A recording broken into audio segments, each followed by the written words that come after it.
ചെറുമട്ട കഴിഞ്ഞ ആഴ്ച നമ്മൾ ഈ ഒരു പ്ലാന്റ് ബ്ലോക്കിന്റെ വീഡിയോ ഗാർഡൻ ചെയ്യുന്ന രീതിയിൽ ചെയ്തല്ലോ. ആ ഒരു സമയത്ത് ഒരുപാട് ആൾക്കാർ ചോദിച്ചിരുന്നു ഇത് റീറ്റൈനിങ് വാൾ കെട്ടാൻ പറ്റുമോ എന്നുള്ളത്. നമ്മളിപ്പോ ഇവിടെ റീറ്റൈൻ വാൾ കെട്ടിയിട്ടുണ്ടല്ലോ. അപ്പൊ അതിനെ കുറിച്ച് എന്താണ് നമ്മുടെ പ്രേക്ഷകരോട് പറയാനുള്ളത്? ലോക്ക് കെട്ടാണ്.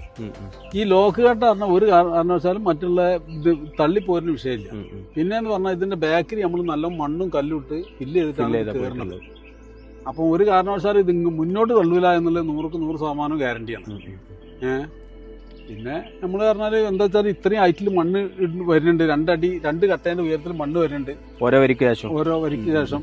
അപ്പൊ എന്ന് പറഞ്ഞാൽ അതിൽ നമുക്ക് വല്ല എന്ത് വേണമെങ്കിലും കുഴിച്ചിട്ടാൽ അതെ നമ്മൾ അവിടെ ചെയ്ത പോലെ തന്നെ ഗാർഡൻ ഒക്കെ സെറ്റ് ചെയ്യാൻ പറ്റും. പിന്നെ നമ്മള് കരിങ്കല്ലുകൊണ്ട് കെട്ടുന്നു ഇതും തമ്മിൽ എത്രത്തോളം എത്രയോ ലാഭമാണ് നമുക്ക്, എത്രയോ ലാഭമാണ്. കാരണം കരിങ്കല്ലുകൊണ്ട് കെട്ടുമ്പോൾ പറഞ്ഞാൽ ഇത് പറഞ്ഞാല് പിന്നെ വലിയൊരു ചെലവ് തന്നെ വരുന്നുണ്ടല്ലോ. കരിങ്കല്ലിന് പറഞ്ഞാൽ ഇന്നത്തെ റൈറ്റ് കണക്കൂട്ടുമ്പോൾ വലിയൊരു ചെലവാണ് വരുന്നത്.